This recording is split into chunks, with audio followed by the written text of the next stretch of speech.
Dominique is an ecologist with 40 years of combined education and work experience in the United States. Her research has focused on global climate change impacts since 1989, and she has been involved in several intergovernmental panel on climate change reports since 1995. She contributed to the development of the first dynamic global vegetation model that included a prognostic fire model. For a decade, she worked in the NGO world, focusing on climate change science, information delivery, and communication, especially building web tools. In 2017, she was elected AAAS Fellow in recognition of her climate change science contribution. And with that, she will introduce the Seedlot tool. Thank you. The first thing I want to do is thank the organizers for asking me to present this talk. And I want to thank everybody who is there attending the conference. I think it's a great example of how we want to share the information. And I hope a lot of people get more information than they had before they joined this webinar. I also want to recognize the influence of Brad Sinclair from the Forest Service and Glenn Howe from Oregon State University, who are behind this Seedlot selection tool. They're the ones who actually had the theory. They're forest geneticists. And if you want information about the genetics that have the data that has been used to create this tool, these are the persons that will be good to answer questions about these particular trees. So if I can change. So I am a climate change scientist. I've been working on climate change impacts for the last 30 years. I started in 1989. And what I've been seeing is it's getting worse. And what we're seeing right now are tipping points, the famous tipping points that are being exceeded.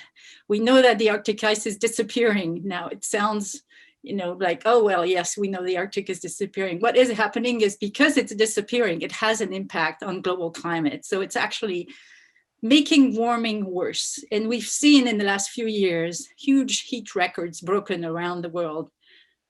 People who do a lot of diving also have seen that the oceans are warming, the corals are dying, that's true, but we also see population like mussel population along the Oregon coast are disappearing. Okay, and this last year we've seen records broken in terms of area burn. Of course, during the winter we saw Australia in fire with over 46 million acres burned, many animals dead, and even human lives lost. In California, it was the most area burned in a year in state history, with over 4 million acres burned last summer. In Oregon, we saw over 1 million acres burned. These are numbers that we're not used to here. This is things that we haven't seen in our lifetime. But as a climate scientist, I do not agree with our governor who says this is a once in a generation. What we are saying as climate change scientists is, no, this is the first time you're seeing it, but it's going to happen again. This is the beginning. We are in a period of transition. And forest mortality has also been increasing due to extended droughts and pest outbreaks. We've seen it. The Canadians were the first one to see it in British Columbia. Then we saw it in Colorado. And in both cases, the beetles and the insects were actually causing the mortality. And because the trees were stressed out, and in Canada, because winter temperatures have been increasing such that the insects actually can have 2 generations in the same year, and so be very numerous and totally outweigh the defenses that the trees might have. And then in California, where it was mostly the drought that caused large scale, the 1 million trees dead after this multi-year deep drought that California had to deal with. And it's not just on the West Coast, it's a global phenomenon. We've seen forest mortality around the world. So it's really important that we take this seriously and we act on it. So the Seedlot selection tool's assumption is that trees, forests are becoming more vulnerable. Now, vulnerability is a term that a lot of people are using, but for scientists, it's the association of exposure, sensitivity, and adaptive capacity. And I'm going to go over each term to explain what we mean by that. So exposure is the nature and degree to which a system is exposed to significant climatic variation. And so on this curve, you can see, and you've seen that Dave has already shown you something similar to that. If you think about temperature on the x-axis on the bottom, and then the y-axis could be performance of a particular species, you can see that the climate that we're used to is that thin black line, and what we call the previous climate or current climate. And as things are changing, as the new climate is developing, we're seeing a warming. And so we are seeing less cold weather and more warm weather, and including some really extreme hot weather. What it means is we're seeing warmer winters, which is a problem for trees that have chilling requirements. And we see warmer summers, which means longer fire seasons. So those are big challenges that are something we really need to take a grip with. And this change has been documented. These are real data. This is not models, across the entire West Coast.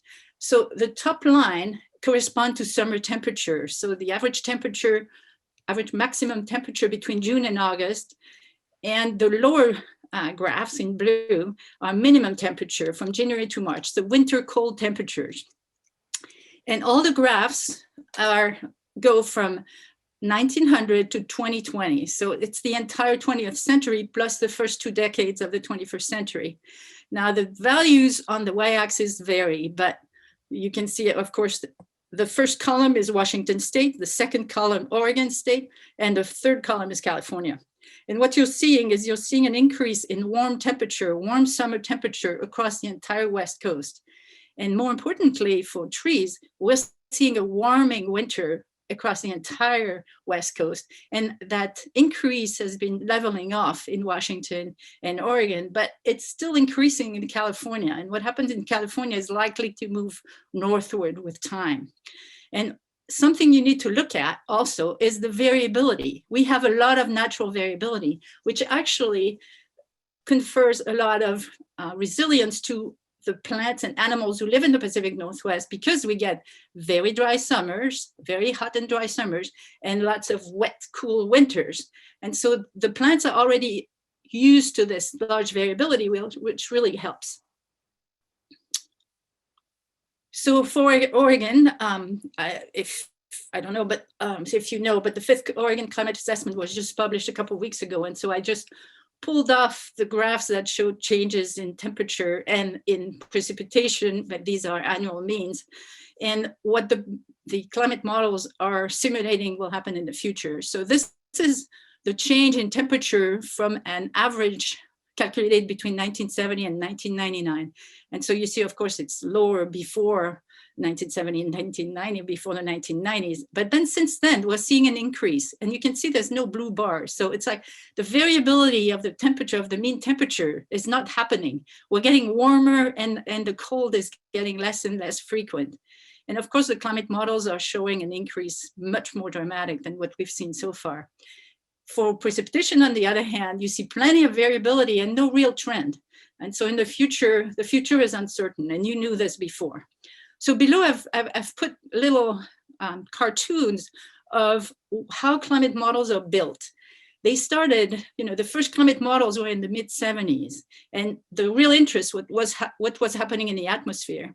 Then in the 1990s, it was really important to start looking at oceans. And so we started putting together the ocean people, ocean scientists said, hey, this is really important, because when the ocean is warming and the ice caps are melting, the global climate is also being affected.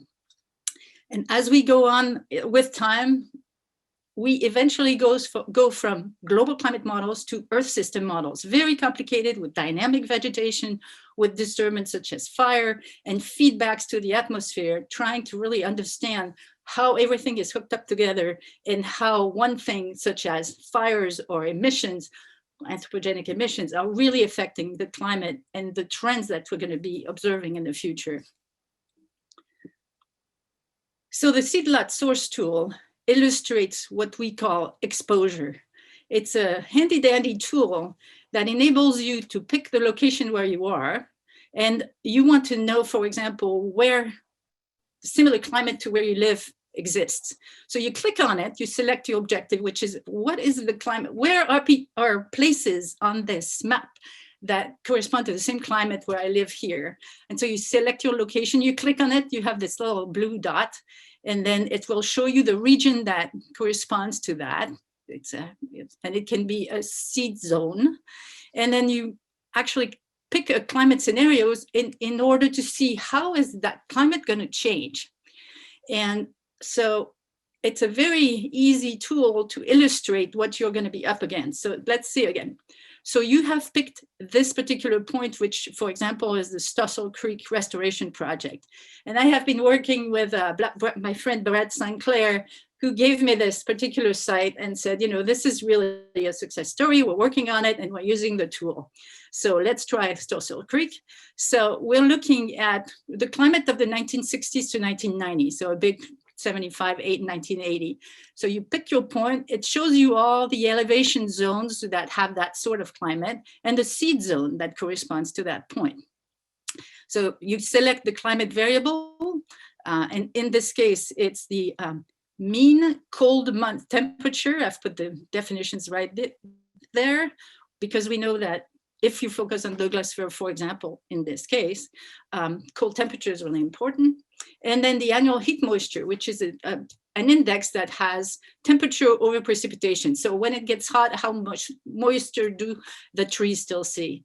And so you look at this and you say, okay, well, what are the areas that have similar climate to this place?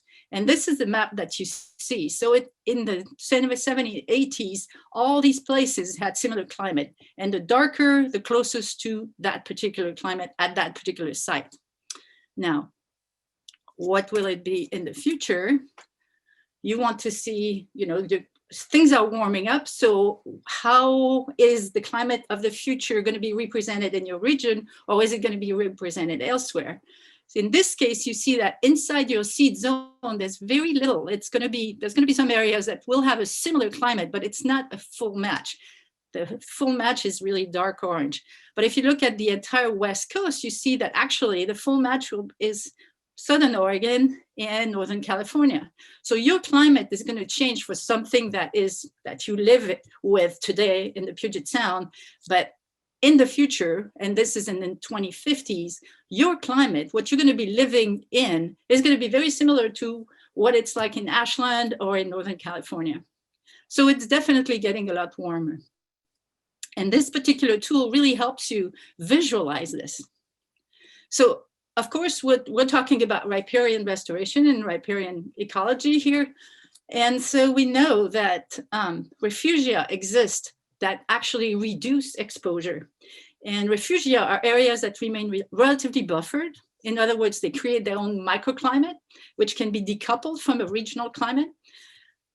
But the important thing is a true refugia will continue to buffer over time.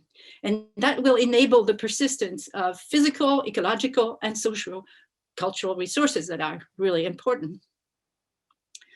But if you're restoring a riparian habitat and you think, okay, I'm going to grow trees, it's going to shade the river, and then we're going to be okay, the buffering capacity is going to be high. But how long does it take to grow a tree to actually create enough shade to actually make a difference? Steve Wenzel, a few years ago, looked at the growth of ponderosa pine in Eastern Oregon as they were looking towards restoring a river over there. And he found out that looking at FIA data from the Forest Service, the Forest Inventory data, that to have a tree, a ponderosa pine along a stream in Eastern Oregon, it would take about over 120 years, so 140 years about, to actually be 30 meters high and actually provide enough shade that the stream temperature will be cool enough to be buffered from regional warming. But that means that all the projections of future climate being 4 to 6 degrees higher will happen mid-life of that ponderosa pine. So you have to be really careful when you plant trees in order to create shade to buffer climate change. It's like, how long is it going to take for your tree to actually be effective? This is something that the time stamp is really important. Sometimes it's quicker to plant a bunch of shrubs that will actually provide shade before you plant your tree. Also, the Refugia persistence is at risk from extreme event. We know that there will be snow in the future. There is already less snow. The snowpack is decreasing. Many papers have been published about it. I'm not telling you anything you don't know. In 2006, I lived in Olympia, Washington at the time, and there were huge rain, and there was a rain on snow event, and Mount Rainier was closed for 6 months because there was so much erosion that actually the Park Service had to close the park to rebuild the road system inside the park. And we all said, you know, this is just a symptom of the things to come. We will have more rain than snow, which means more floods, which means we need to be ready to think about that and how erosion, and we talked about sediments already, or the previous speakers talk about sedimentation. This is going to be an issue. Also, we see, especially if you look at California, we see extreme droughts happening. Not only are they more frequent, but they last longer. They're severe and they last longer. So all the refugia characteristics that are due to having water there may disappear during really extreme heat event during the summer. So how buffered is really your refugium? Something to think about. These extreme events are not well captured by the climate models. Climate models are really good at telling you the trend. And as time goes by, the new data that is being collected helps refine the models. A model is only as good as the data that you use to calibrate the model. As we move with time, we see more and more, as I was saying, tipping points being exceeded. And we put that into the climate models in order to get a better feel for what's really going to happen. But, you know, monitoring is key. You've heard it before. And even for climate, it's really important. And even if you have a site where you do restoration, if you find the money or the support to put a little climate station there, it will be really important to know what the extremes are, because it's the extremes that actually are going to be affecting what will happen in the future. The future, it's not going to be a linear change. It's a step change for every tipping point that is exceeded. And last year, the big tipping point was fire. People realized that, you know, forests do burn. And fire frequency and intensity is changing. It's changing because we are starting to have invasive exotics that are being brought by people because people are moving into the wildlands. And people say, well, that's okay. You know, we have firefighters, we can stop the fires. We're getting catastrophic fires where it's unconscionable to put the life of firefighters at risk because we know fires can escape. And putting fire breaks works in certain cases, but not always. And in 2017, we saw that the fires actually jumped the Columbia River. And if anybody's been along the Columbia, this is a huge fire break. However, the fire came across and in Washington state. So fire breaks do not work in catastrophic fires. That any firefighters will tell you that. So the second characteristics of vulnerability is sensitivity, which is the degree to which a system is affected either adversely or beneficially by climate-related stimuli. So I've put this curve here to kind of illustrate what I mean by that. This is net photosynthesis. It's just a productivity variable. It could be a performance variable, whichever you think. And this is leaf temperature. So photosynthesis, we know carbon capture is different for different species based on temperature. So we have a cold limit and we have a hot limit. And we have some variability, some acclimation potential, but most of the species have a nice curve like this. Usually it's slanted one way or another, but this is what we call the sensitivity of a particular species to a particular climate variable. So I'm a modeler, I'm an impacts modeler, so I've been doing a lot of modeling of trees and forests. And my type of modeling is not species related, it's more general, more regional. And the model that I've been running actually is in the lower left. And it shows you that with time, and this is for the mid 21st century, the evergreen forests are becoming warm mixed forest. And by the end of the century, cold mixed forest by mid-century and warm mixed forest by the end of the century. So what we're simulating in our model is actually a shift from what type of forest to the other. And the nice thing about this is we're still seeing a forest. So the function is maintained, but the species composition will change. Now, I can't say too much about species, but my colleagues like Andreas Hammond and Tang Li Wang, or Jerry Refeld and Nick Crookston, or Dick Waring and Nicholas Koop, they've been spending a lot of time gathering information about species and putting together what we call species distribution model that use this information to simulate current and future range of a variety of species. I've put examples here for Douglas fir, but there's more than one species, of course, that has been studied here and in the globe, around the globe, because Douglas fir, for example, is a species that is very popular in Northern Europe. So they really want to know how sensitive it's going to be to future climate. So reality check, this is just for a smile from me among all this doom and gloom. We know that trees do not pick up their roots and move. But what we know also is when climate changes, they will likely show symptoms of maladaptation. And moreover, we also know that disturbance will actually facilitate transitions. And we know that fires will probably do that on the warmer edge. And insects and diseases can be also very important in making a forest blink out. And then what regenerates is going to be there will be surprises, as Dave said, and the genetic plasticity of the species will really stand out there. So the companion site to the species, the Seedlot selection tool, is the species habitat tool, which uses Andreas Hammond and Tang Li Wang species distribution model. And so you can actually look, unfortunately, there's only a few species, but nonetheless, it can show you where the current habitat is, like in dark green. And then in yellow, the habitat that will be lost under a particular climate change. In this case, I use mid-century and the end of the century. And so everything in yellow is lost over the 21st century, but everything in blue is gained. So for example, for Douglas fir, which was the example I used here, the Canadians are quite happy that they're going to be able to grow with Douglas fir quite nicely. That is if no insect or pathogen starts really affecting that particular species.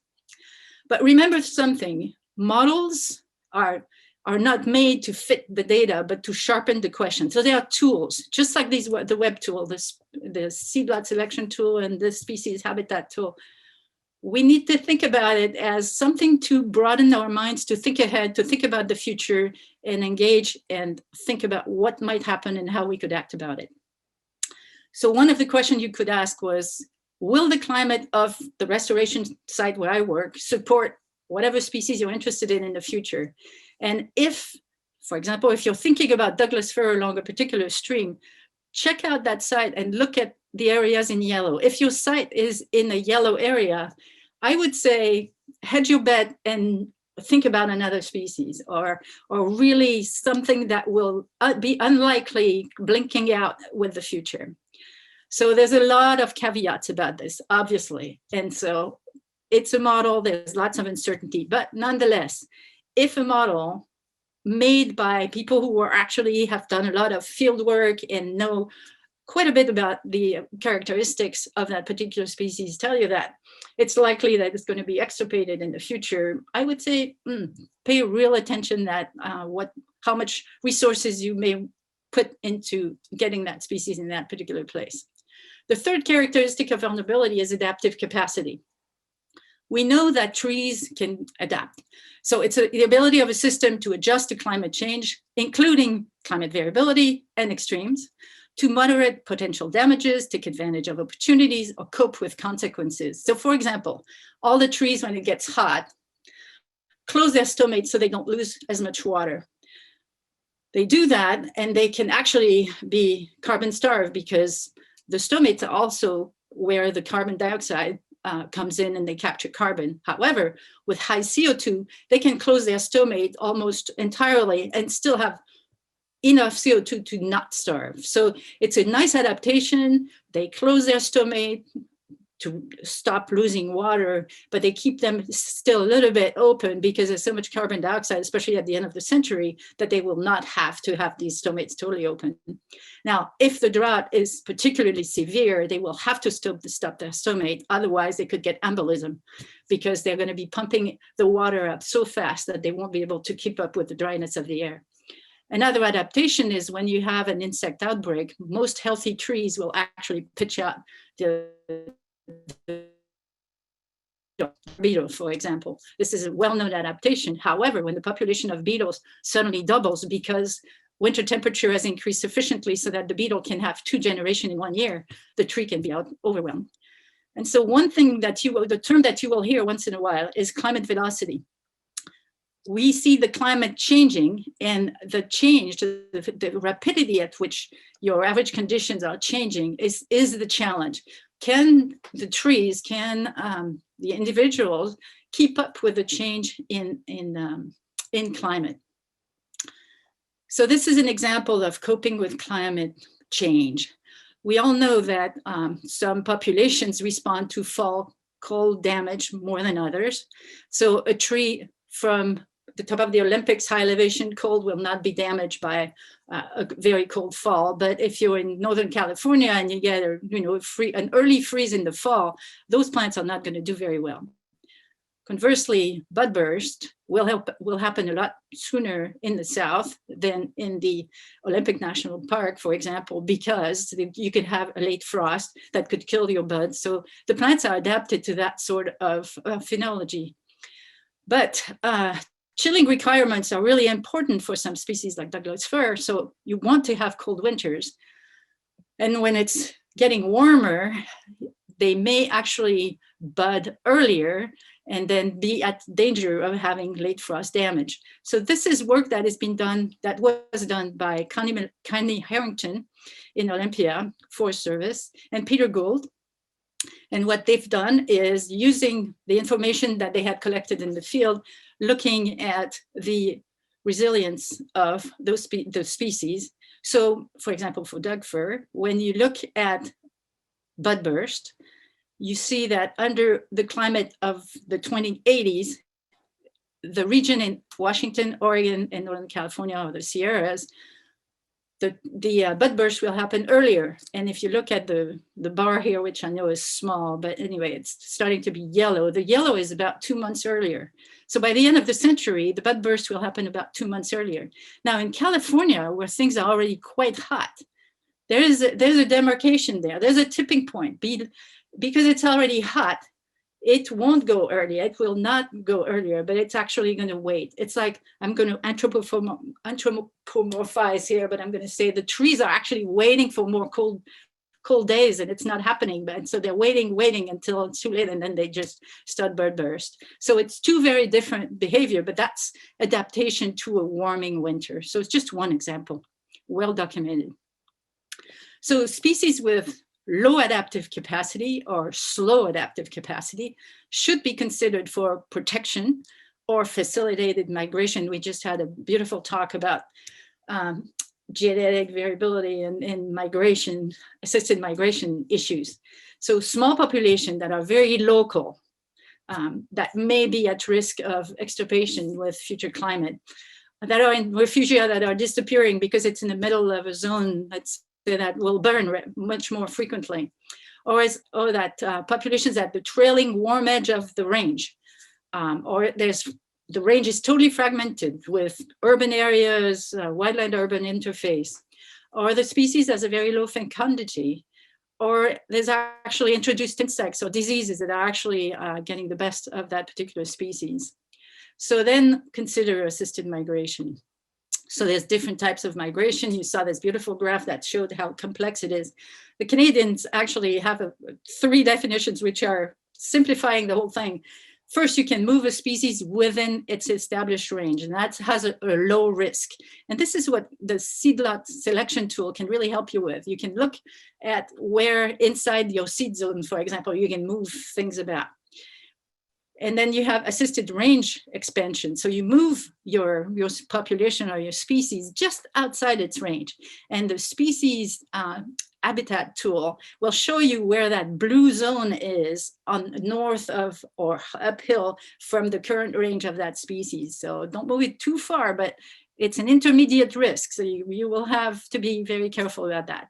And then of course you have assisted long distance migration, so far from the established range, and that has a lot of risk. And when we talk risk, what are we talking about? So local insects and pathogen will be new threats. There will be tag-along insects or pathogen that will be the new threats for the host population, which is not such a good thing. There's also competition with well-established and perhaps more resilient and thus remaining in place local population. And then the place that you have chosen to put that species might be inadequate because uncertainty is large. I'm not saying that we have a crystal ball. So you've heard it before by the two previous speakers, but diverse portfolio approach is really the way to go. We need to be judicious about this. So to see far is one thing, but going there is quite another. And so what I want to tell you is that tolerance for uncertainty is a prerequisite to succeeding, especially when you deal with climate change. So the Seedlot selection tool will help you look at exposure, and you'll be able to see where future climate is going to, how future climate is going to be really affecting your site, and where to go find seeds. You may have to go to California to find seeds that actually match the climate of the future. The species potential habitat tool will actually help you to figure out where your species of interest will blink out and where it's going to expand. So if you want to start moving it a little bit beyond its current range, check out those blue areas. But you can also look at, in the literature, there's many people who have species distribution models that give that some information. I also want to put a plug for the climate toolbox, which was put together by my colleague, John Abatsoglu, who used to be in Idaho and now moved to Merced, California, and his postdoc, Catherine Hegewich, who's now a professor there at the University of Idaho. And what he's providing is, again, data about the climate, data about fire, and he has a whole suite of indices related to water and climate change, including future stream flow. Again, this is not a crystal ball, but it gives you an idea of what might happen to the stream flow, where your restoration site is, and help you think ahead, at least look at possible ranges in the future. So if you're interested in more information about seedlots and how to really pick in detail, contact the experts. Brad Sinclair at the Forest Service, Glenn Howe at Oregon State University. If you're interested in climate change projections, you can contact me. And in the last few years, I've been really interested in communicating this climate change information. And so building web tools, sharing information, putting stories together is really important. And that's what I teach my students. And so let's hope, I have great hope for this conference because I see many of you attending, that you will feel comfortable reaching out to some of us and getting the information you need to actually make those restoration projects a success. And I think Brenda wanted to do a demo of the seedlot selection tools.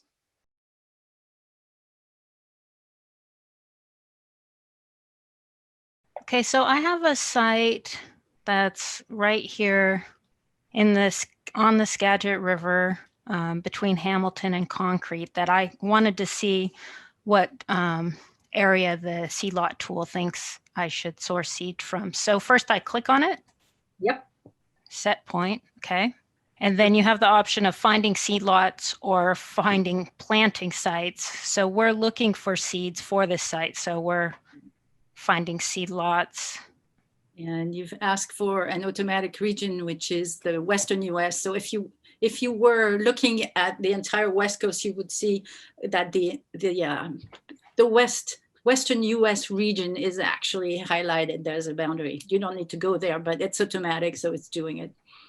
So then you select your climate scenarios. So which climate are the seedlots adapted to? So that's when the parent trees started growing? At your site. If you want it at your site. And so you have a choice between the 61 1990 and you have the 1981 2010, which is more realistic, frankly. Okay. And then when should trees be best adapted to the planting site? So you can pick Right. well Whichever. into the future. So what the tool does, it does a difference between the 1981, 2010, and then whatever period you pick to see what the difference will be between the climate you know today or the climate with those 30-year averages and the future projections.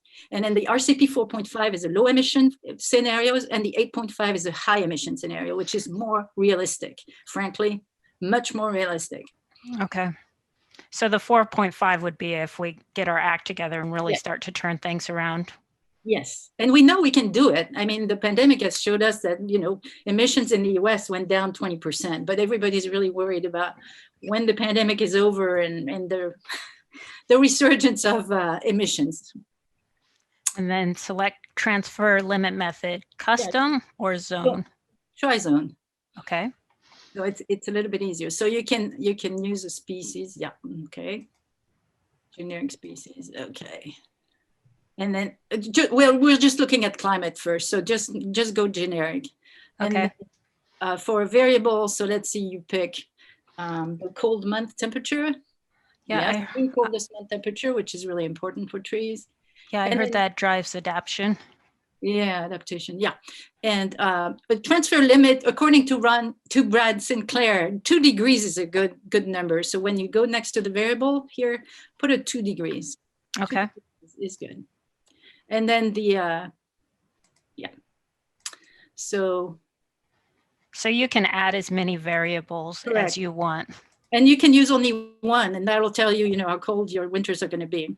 And the constraints are whether you want a geographic constraints, you don't want to go beyond the Northwest zone, you don't want to go to the East Coast to get your seeds, or the species range. So it won't show you areas where the range of a particular species will be. In this case, since you're not picking a species, just go nothing. Yeah.